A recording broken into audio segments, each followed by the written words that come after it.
You attended a workshop, now what? Because this question might be sitting at the back of your mind. Often you left a workshop, a great workshop, or a retreat, or a meeting, energized, motivated. You were ready to transform how you lead, how you work, how you show up, and so on. And then life happened. Oh, the old patterns start creeping in again, and you notice you're reverting to previous behaviors. And then you start thinking, maybe I'm just not disciplined enough. You may feel like you're back where you started. And the experience, the workshop, feels like a distant memory. Now, does any of this sound familiar? I want you to know that you are not alone. I've been there many times. And here's what I want you to understand. This pattern isn't a reflection of your character, your discipline, or your capability. It's a reflection of how our brains work and how change actually happens. Full honesty here, it's happened to me many times, and even as a coach teaching these concepts, I still catch myself also falling into old patterns.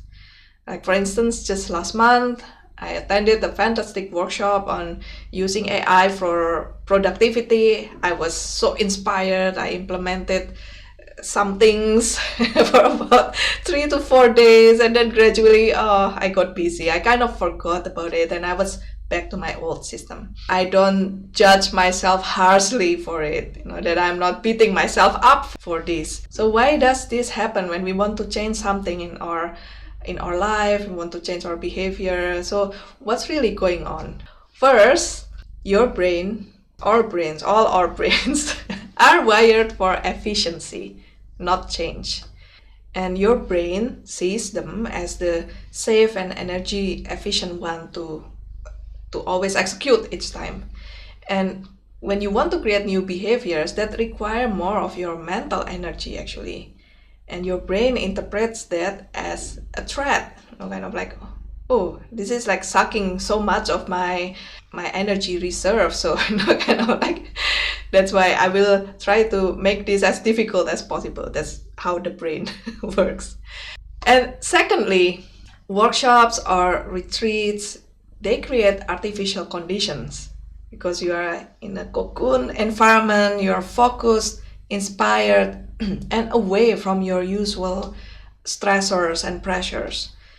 So this is like learning to drive in an empty parking lot versus the rush hour of traffic.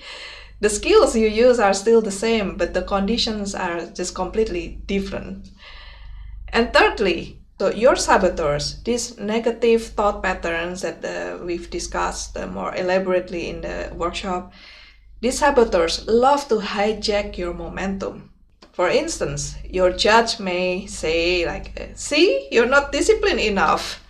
Or your hyperachiever says like, you should be further along by now. Or your avoider says, oh gosh, this is too hard, maybe later. Let me ask you this. So when you notice you're slipping back into old patterns, what's the first thing you typically tell yourself? Honestly. The key insight is this.